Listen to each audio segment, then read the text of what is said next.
Kurang ajar itu. Coba kalau dia berani muncul aja, tunjukkan identitas channel apa namanya? Tanda Kejadian. Ayo coba saya umumkan sekarang. Kalau Anda yang punya channel Tanda Kejadian, coba muncul ke permukaan. Kalau saya nggak bisa jeblosin kalian yang sering memfitnah dan mengadu domba para kiai dan para alim ulama ini, saya berhenti jadi ketua umum PKN. Maka saya sampaikan sekali lagi, ini adalah wujud daripada kepedulian Ustadz Yusuf Mansur terhadap apa yang sudah dilakukannya. Jadi tanggung jawab Ustadz Yusuf Mansur terhadap apa yang disampaikan, ini salah satu contoh kecilnya.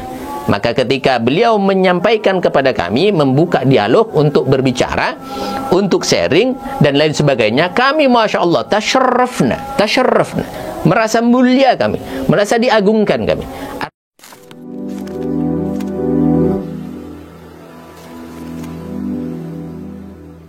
Assalamualaikum warahmatullahi wabarakatuh. Welcome back to my channel Detektif D. Ya teman-teman, sebelumnya saya minta maaf kalau suaranya agak berisik karena di luar sedang hujan dan kebetulan saya memang harus keluar dari rumah maksudnya. Nah teman-teman, kita kebetulan ya, saya secara pribadi itu nggak sengaja melihat video tentang katanya nih ada protes dari Gus Raffi katanya ya. Jadi Gus Ropik atau Gus Raffi ya? Gus Ropik lah kalau nggak salah. Jadi intinya dia itu protes dengan channel akun milik siapa nggak tahu ya, namanya Tanda Kejadian. Nah disclaimer aja ya, saya nggak kenal Gus Ropik, saya nggak kenal juga yang pemilik channel Tanda Kejadian. Adapun kalau misalkan saya lewat di beranda YouTube saya, itu ya saya cuma lihat aja dan ya itu sih saya nggak tahu banyak komentar karena memang saya jarang sekali melihat channel tersebut. Nah teman-teman, pada prinsipnya dalam hal ini saya bukan pendukung sana maupun pendukung sini maupun pendukung Yusuf Mansur, nggak sama sekali. Cuma saya akan meluruskan atau melihat masalah ini dari perspektif hukum ya. Jadi kalau misalkan sebelah sana berbicara tentang pembelajaran dan sebelah sini nekat bikin upload video itu, ya masing-masing punya persepsi masing-masing dan itu silakan lah. Tapi intinya teman-teman, kita sebagai ya yang pernah belajar hukum ya, saya akan memberikan ini sebagai pembelajaran dari perspektif hukum aja, dari pandangan kita tentang hukum itu sendiri. Nah sebelum kita ngebahas itu, kita lihat dulu sebenarnya apa sih yang menjadi alasan apa ya, semacam ketidaksukaan gitu terhadap channel ini, atau mungkin lebih pada akan siapa melaporkan. Yuk kita lihat dulu pernyataan dari Gus Ropik ini ya. Yuk check it out. Saya bersaksi dan teman-teman, demi Allah, Ustadz Yusuf Mansur ini orangnya menurut saya istimewa, selalu mengalah, difitnah, dilaporkan, dilayani, kan seperti itu gitu. Nah, kapan hari orang yang pernah minta tolong ke saya juga alhamdulillah saya sampaikan ke Ustadz Yusuf Mansur juga diselesaikan pula gitu. Dan yang lain-lain ya monggo, kalau memang ada hal-hal yang tidak bisa diselesaikan misalnya, monggo, saya kan sudah pernah, monggo hubungi saya. Nah saya ingin mengklirkan masalah ini yang judulnya bahwa Kiai FM ini kolaborator Yusuf Mansur itu hoak dan sangat-sangat menyesatkan. Kurang ajar itu. Coba kalau dia berani muncul aja, tunjukkan identitas channel apa namanya? Tanda Kejadian. Ayo coba saya umumkan sekarang. Kalau Anda yang punya channel Tanda Kejadian, coba muncul ke permukaan. Kalau saya nggak bisa jeblosin kalian yang sering memfitnah dan mengadu domba para kiai dan para alim ulama ini, saya berhenti jadi ketua umum PKN gitu ya. Jadi jangan begitulah, jangan mencari-cari berita, mencari judul-judul yang sekiranya orang itu nonton, lalu orang itu subscribe. Anda tahu, ketika Anda bikin channel YouTube dari hasil fitnah, dari hasil hibah, dari hasil adu domba, maka yang Anda makan adalah haram. Uang yang Anda dapatkan tiap bulan dari siaran menjelek-jelekkan dan mengadu domba, itu haram hukumnya. Oke. Ya, saya kira. Oke Gus, ini setelah adanya berita isu fitnah ini, apa langkah selanjutnya? Maksudnya akan Gus Rofi akan diselidiki dulu atau langsung? Ya, kita akan menyelidiki. Saya sudah koordinasi di Bareskrim ya dengan salah seorang jenderal, kebetulan punya wewenang di dunia cyber. Nah ini nanti akan diselidiki dulu siapa ini yang punya apa? Channel YouTube Tanda Kejadian. Channel YouTube Tanda Kejadian itu. Gitu. Nah, maka dari kesempatan ini, kalau Anda tidak menghapus ya judul-judul yang berbau fitnah dan adu domba, Ustaz Yusuf Mansur udah tidak kenal sama namanya Yai FM itu. Justru Yai FM setelah kita tegur itu, dia mau tabayun, tak kasih nomornya gitu. Ustaz Yusuf Mansur tak telepon, Yai ini ada Kiai salah seorang ustadz. Alhamdulillah setelah saya tegur, beliau mau tabayun kepada sampean. Jenengan berkenan. Iya Gus, tidak apa-apa, terima kasih. Coba begitu gitu. Nah kalau Ustaz Yusuf Mansur itu kan punya santri itu. Kalau orang tidak ada sangkut pautnya lalu ditarik-tarik hanya untuk kepentingan supaya subscribe-nya banyak, supaya yang nonton banyak, wah ini dolim ini kurang ajar, harus kita sikat itu seperti ini. Gitu. Mungkin ada dari BKN DKI gimana? BKN DKI, Mas Ahmad Qais? Mungkin kalau pernyataan dari kita buat akun YouTube Tanda Kejadian untuk segera menghapus konten-konten yang berisikan fitnah, adu domba, gibah. Karena apa yang kalian dapat hasilnya tadi sudah disampaikan oleh ketua umum kita, itu nantinya akan haram gitu. Kalian hanya berdosa gitu, menyebarkan fitnah-fitnah di media sosial. Nantinya juga akan dapat efek. Kami dari BKN juga sudah siap secara pidana juga dan akan mengusut secara pidana apabila konten-kontennya tidak dihapus. Terkhusus konten-konten yang tadi Gus Ketum kita sampaikan buat Kiai Tanda Yusuf Mansur. Kejadian channel ya. Karena kebetulan Kiai Yusuf Mansur juga salah satu guru kami. Jadi kami benar-benar meminta untuk segera menghapus konten-kontennya, jangan sampai nanti terkena dampak atau efek baik pidana, secara agama maupun pidana. Iya. Oke Gus, sudah komunikasi dengan Yusuf Mansurnya Mas? Nah tadi itu kan gini, Yai ini harus hal-hal seperti ini harus dipidanakan, harus diklarifikasi, nggak boleh didiamkan gitu. Sudahlah Gus Rofi, saya pasrah sama Allah gitu kan. Saya kira banyak juga channel-channel lain yang memfitnah saya terima bahwa ini adalah bentuk apa ya, kecintaan Allah kepada saya, ditegur melalui hal-hal seperti ini. Ya saya, ya namanya seorang guru, seorang kiai pasti bahasanya demikian. Lah kita sebagai seorang sahabat, sebagai seorang santri nggak bisa mendiamkan hal seperti ini, kecuali channel tadi itu memberitakan berita yang sebenar-benarnya, nggak ada masalah. Oke, gitu ya teman-teman videonya. Jadi di sana jelas ya. Pertama, dia itu Gus Rofi mengaku sebagai teman Yusuf Mansur pertama ya. Keduanya di sana menyebutkan bahwasannya ada video yang menurut saya di sini, saya coba lihat videonya di sini. Ini memang ada judul yang menjadi permasalahan utama sebenarnya di sini menurut saya kayak gitu ya. Di sini ada Kiai Muhammad Fahim Mawardi, kolaborator Yusuf Mansur dan Cak Nun tobat soal Jokowi Fir'aun. Oke, saya nggak mau ngebahas tentang videonya ini karena saya juga emang di dalamnya juga nggak terlalu ini ya, nggak terlalu substansi. Intinya sebuah pernyataan dari masing-masing pihak. Oke. Intinya ya teman-teman, dari judul yang di sini kita akan melihat perspektif hukumnya dari judulnya aja.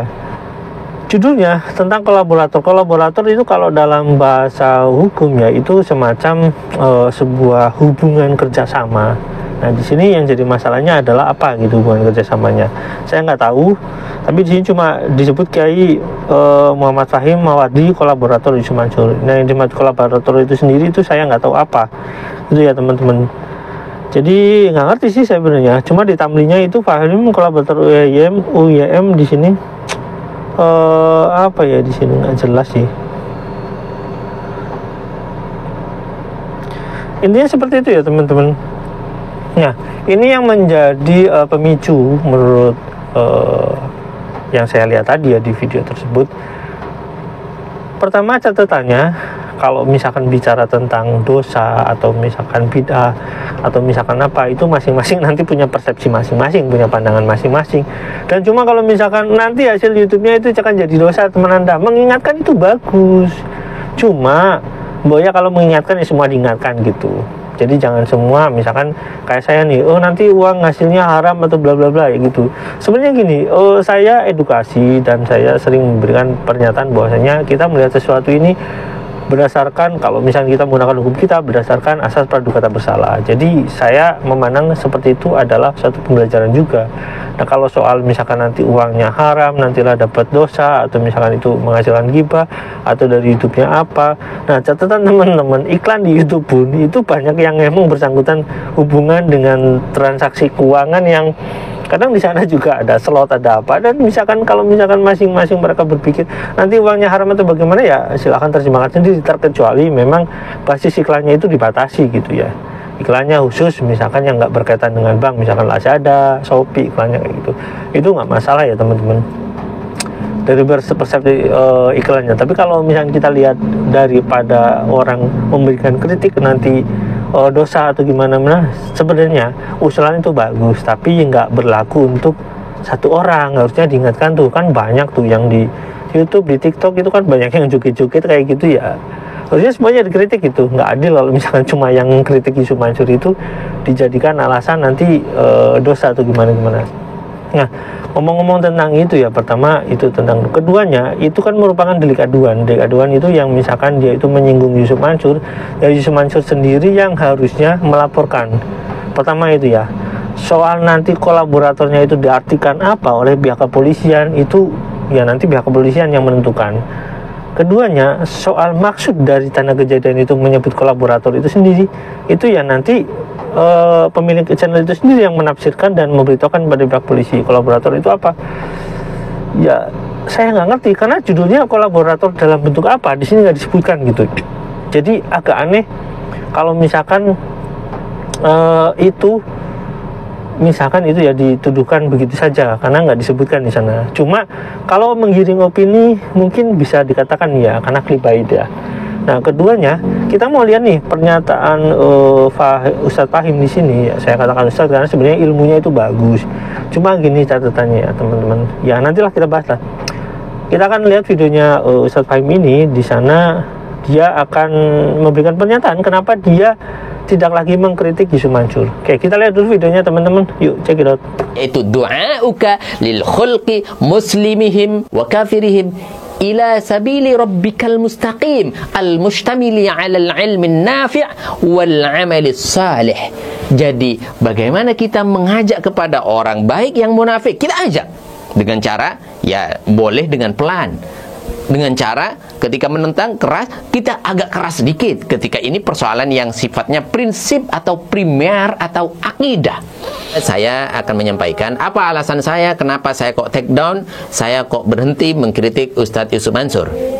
Alasannya adalah karena beliau dengan lapang dada sudah menyampaikan kepada kami secara khusus kepada Al-Fakir, awalnya melalui pengacaranya, siapa itu, Gus Rofi kalau tidak salah ya, yang ternyata nongolan di TV dan dulu sempat juga kita kritik.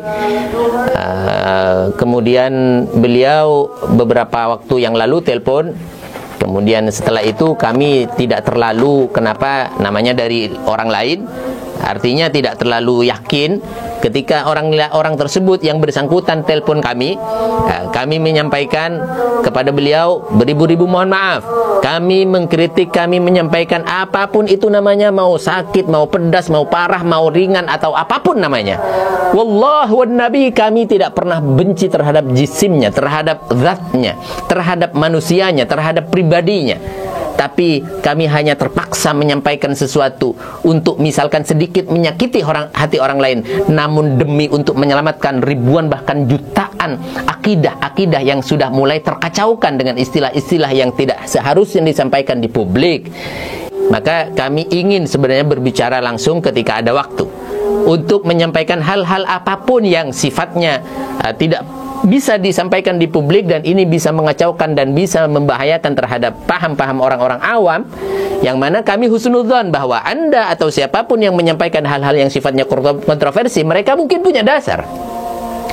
Tapi tidak seharusnya mereka punya dasar, tidak semuanya yang punya dasar itu bisa dikonsumsi oleh publik. Ini kami sampaikan kurang lebihnya dan tidak dikurangi, tidak dilebihkan. Namun pada poinnya, pada intinya seperti itu kepada Ustadz Yusuf Mansur. Maka saya sampaikan sekali lagi, ini adalah wujud daripada kepedulian Ustadz Yusuf Mansur terhadap apa yang sudah dilakukannya. Jadi tanggung jawab Ustadz Yusuf Mansur terhadap apa yang disampaikan, ini salah satu contoh kecilnya. Maka ketika beliau menyampaikan kepada kami, membuka dialog untuk berbicara, untuk sharing dan lain sebagainya, kami Masya Allah tasyarrafna, merasa mulia kami, merasa diagungkan kami. Artinya merasa bukan berarti kami mencari untuk kemuliaan atau mencari supaya diagungkan, bukan. Artinya kami merasa sebenarnya tidak pantas untuk berdialog dengan beliau, datang ke tempat kami atau kemana, ke Jawa Timur misalkan. Namun ini dari keterbatasan kami tidak bisa meninggalkan pesantren kami, meninggalkan jamaah kami, meninggalkan kegiatan dakwah dan lain sebagainya yang sudah terjadwal dengan baik misalkan. Ini adalah salah satu kemuliaan, betul-betul kami ada dapat kehormatan. Ketika kami sudah tidak bisa kemana-mana, harusnya kami yang datang ke tempat beliau-beliau, dan beliau mau menyampaikan itu semuanya. Namun, salah satu barometer kami ketika kami menyampaikan satu kritik dan pesan atau apapun saja, kemudian beliau, orang tersebut tidak merasa ada sesuatu, tidak merasa salah atau apapun saja, atau tidak merasa ingin meluruskan, nah itu kita anggap sebagai mereka masih belum terbuka. Wajadilhum billatihi ahsan. Ini yang dimaksud dengan wajadilhum billatihi ahsan, yaitu bermujadalah kepada siapapun dengan baik. Artinya dengan apa yang mereka lakukan, dengan media apa yang mereka dapatkan, kita dapatkan. Dengan media apa yang mereka luncurkan, kita luncurkan juga dengan media tersebut. Man ihtaja illa jidalin wa munadhirin atau wa manadhirin. Ini adalah orang-orang yang siap, orang-orang yang berkonsekuensi, orang-orang yang berkomitmen dengan apa yang disampaikan. Maka saya sampaikan sekali lagi, stop. Saya tidak akan menyampaikan tentang Ustadz Yusuf Mansur secara terbuka karena beliau sudah menyampaikannya kepada kami secara pribadi. Oke, gitu ya teman-teman videonya. Jadi di sana Ustadz Fahim ini dia menjelaskan bahwasanya karena dia mau ketemu dengan Yusuf Mansur dan bla bla bla, intinya seperti itu. Kalau menegur orang baik yang munafik itu sebagaimana disebutkan juga sebenarnya di sana. Cuma saya nggak bisa menyebutkan semuanya di situ karena memang takut durasinya terlalu panjang. Jadi intinya adalah mungkin begini ya. Pertama saya pernah menyatakan bahwasanya dalam hal perspektif hukum kasus Yusuf Mansur itu si Ustadz Fahim ini nggak tahu persis gitu, dan literasinya kurang dalam itu. Makanya tapi saya katakan bahwasanya Ustadz Fahim ini sebenarnya tidak mengkritik proses hukumnya. Jadi agak aneh kalau misalkan itu berbicara tentang hukum dia nggak mau ngebahas itu. Ya terserah sih, itu pendapat masing-masing ya. Intinya adalah menurut saya Ustadz Fahim ini ketika ditelepon sama Yusuf Mansur itu kalah mental gitu. Kalah ya apa ya. Yusuf Mansur ini Yusuf Mansur ini jago dalam retorika. Dia itu memahami karakteristik seseorang, dia memahami ya mungkin dia bisa menguasai publik itu dalam berbicara, dan dia juga bisa menguasai head to head ketika lawan bicaranya itu siapa gitu. Karena dia, ya menurut pandangan saya seperti itu. Karena apa, setiap dia ceramah atau misalkan pidato atau misalkan di sana cerita, dia itu penguasaan materinya begitu cepat gitu, walaupun kadang banyak yang salah gitu. Maksudnya banyak yang salah itu antara cerita yang ini dengan cerita yang sama diceritakan dengan waktu yang berbeda, bisa berbeda. Menurut saya seperti itu ya. Soal Ustadz Fahim ini jadinya membela Yusuf Mansur, misalkan yang membela Yusuf Mansur itu bukan berarti kolaborator juga sebenarnya. Nah itu makanya ini dalam perspektif hukum itu kolaborator yang dimaksud itu apa? Nggak bisa di sana disebutkan bahwasanya kolaborator kejahatan, nggak bisa, karena emang nggak menyebutkan. Terus kalau misalkan disebut kolaborator untuk masalah pribadi dalam hal ini, ya saya nggak bisa menyebutkan juga karena nggak tertulis juga. Nah untuk kasus Fahim Mawardi ini, ya saya katakan Ustadz sebenarnya ilmunya menurut saya sih cukup bagus.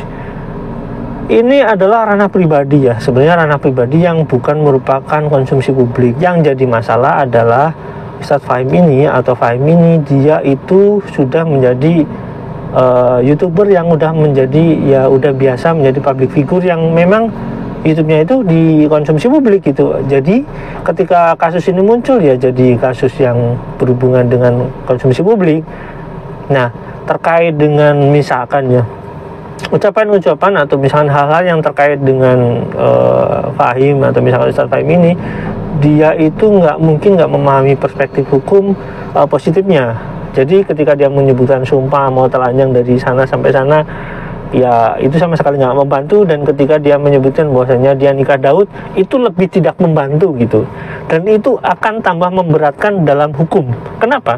Karena satu, orang yang memahami hukum Islam tentang perkawinan gitu ya, di kita ada undang-undang ya perkawinan yang dulunya itu tahun 74, nomor 1 tahun 74 itu ya konversi hukum Islamnya itu awal dari hukum yang kita pakai sebenarnya.